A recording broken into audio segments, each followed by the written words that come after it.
আপনি জানেন না আপনার ছেলেটা অনেক আগেই জেনাকারী হয়ে গেছে, আপনি টের পান নাই। ছেলের হাতে স্মার্টফোন তুলে দিয়েছেন, ছেলে গোপনে গোপনে 10টা প্রেম করে, আপনি জানেন না। ও দুধ খায় না এখন, মনে করছেন যে ও দুধ খায়। ও অনেক ম্যাচিউরড হয়ে গেছে। আপনার মেয়েকে দেখে মনে হয় খুব পর্দা করে, দেখেন ভিতরে ভিতরে কোনো ছেলের সাথে সম্পর্ক তৈরি করে ফেলছে। অনেক ঘটনা ঘটে যায়, আমরা সরল মনে অনেক কিছু করি। আপনার ওয়াইফকে দেখেন, আপনি যখন বাসায় থাকেন না, কি করে না করে মনিটরিং করেন। টিভি বন্ধ করে দেন, সিরিয়াল টিরিয়াল বন্ধ করেন। এমন কারোর সাথে মিশতে দিবেন না যে আপনার ছেলেকে, আপনার মেয়েকে, আপনার বোনকে, আপনার মাকে বিপথে নিয়ে যাবে। কঠোর হন পরিবারের উপরে, কারণ আপনাকে আল্লাহ পাক আপনার পরিবার সম্পর্কে জিজ্ঞাসাবাদ করবেন, অবশ্যই জিজ্ঞাসা করবেন।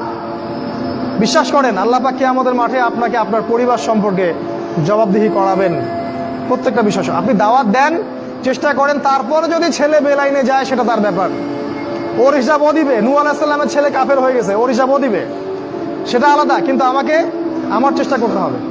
পরিবার গড়ে তোলেন, সৎ কাজের আদেশ করেন, অসৎ কাজে নিষেধ করেন। 4